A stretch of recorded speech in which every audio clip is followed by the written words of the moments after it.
In 1959, I built my first band called the Jive 5. 2 guitars, we didn't have no bass player in them time, you know, 4-string bass, drummer and a vocalist. And we played like that, and then in 1960, built the Top Cats, 15-piece group. Monkey and the Sax Specialist.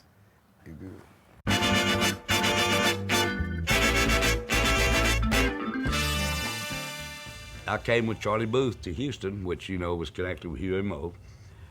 And we went in, we did one take, cost us $500. And they was treated right. If you practice my method just as hard as you can, you're gonna get a reputation. You know, I do personally like the Beatles, but I don't like their music. They knocked me out of #1 for about 5 weeks in a row. I sat right under their butt, though. You know, back then, instrumentals was a big thing. If you had a good instrumental like honky tonk, you know, honky tonk lasted forever, man. And if you had a good instrumental, you could make it. So I said, I'm gonna write me. I just decided, just got to playing, you know, just I said, hey.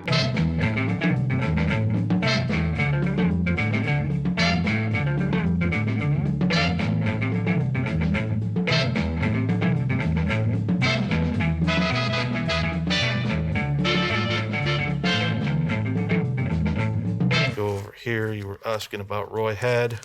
Let's put these away so I can find them later. Well, Dr. Ike, how it started, he called me to play his wedding. Dr. Ike, I met him one night, I was playing with Doopsie at the Maple Leaf. I remember getting a call from Ira, and he introduced himself to me. And he said, how would you like to come to New Orleans and do the Ponderosa Stomp? And he came by and asked me if he got some guys together, would I go and play? And I said, I'll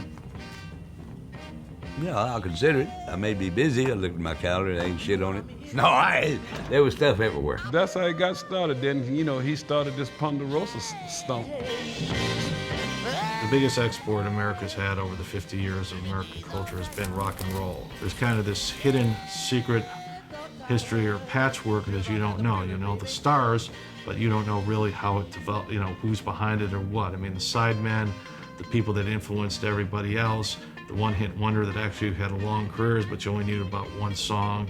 You know, these are people that fall through the cracks, that played key contributions, but you just never got their due. So the idea for the Ponderosa Stomp was initially to get these people back out, to show people that they exist and to kind of show how it all evolved. What Dr. Ira is doing, he bringing some old musicians from, you know, who had never been heard of, like other words, like they just fade away.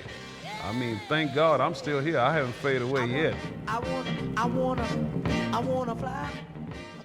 You want to try to capture their stories, give them a chance to be seen, and try to preserve the history of a lot of these musicians. Probably in 10 or 15 years, last of the blues, rockabilly, New Orleans rhythm and blues, funk musicians, a lot of these guys are all going to be gone. And once that's gone, that's a lot of the foundation of, you know, rock and roll, the guys that really created the 78s and 45s.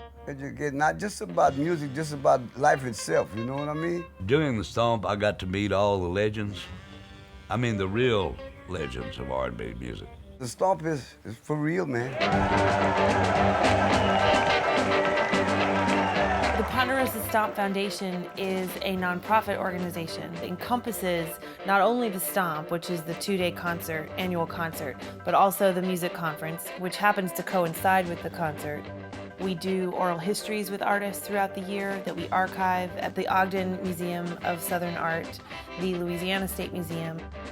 We have school programs where we bring artists into classrooms to expose them to some of the older generation of music. I think Ira's original aim, Ira's aim from the start, was essentially to cross the category. So you'll have a rockabilly guitarist playing with a blues singer. You'll have a Sleepy LaBeef playing with a Lazy Lester. You'll have a Scotty Moore playing with some blues man. When somebody comes to the concert in New Orleans, I think that they'll walk in and be completely blown away by the quantity and the caliber of music. I mean, there's nothing else like it.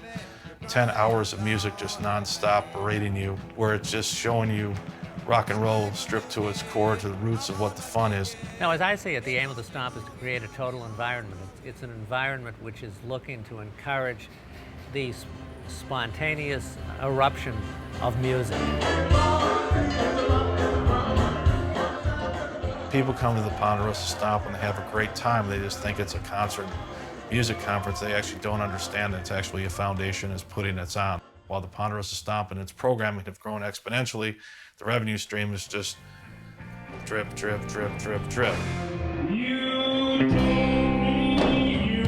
It gets harder and harder as this thing expands to do this, and I'm not sure I can keep sustaining the efforts to do this. One of the big challenges, because we're a nonprofit, is funding. It's important for people to recognize the value of these individuals' contributions to American music. Some of these artists were doing different things. I mean, if you're known as a raw blues guitar player, what are you doing playing B.B. King songs? You know, the object was, hey, why don't we get you doing what you were famous for? I remember telling Ira, well, what am I supposed to do? He said, do go ahead. Do go ahead. Oh, that's good. That's great. Do go ahead. Wonderful.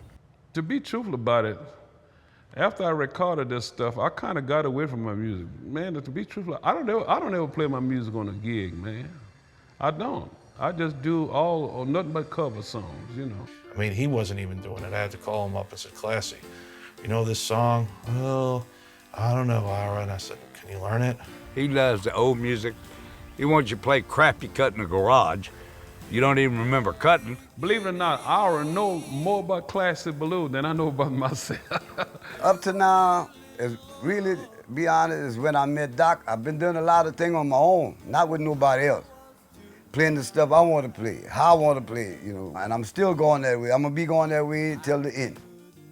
You know, it's just sometimes, you know, I think they just forget what they do and their feats of accomplishments, and it's great to be able to get some of these guys back into what they're known for, and then they realize themselves what they really did historically.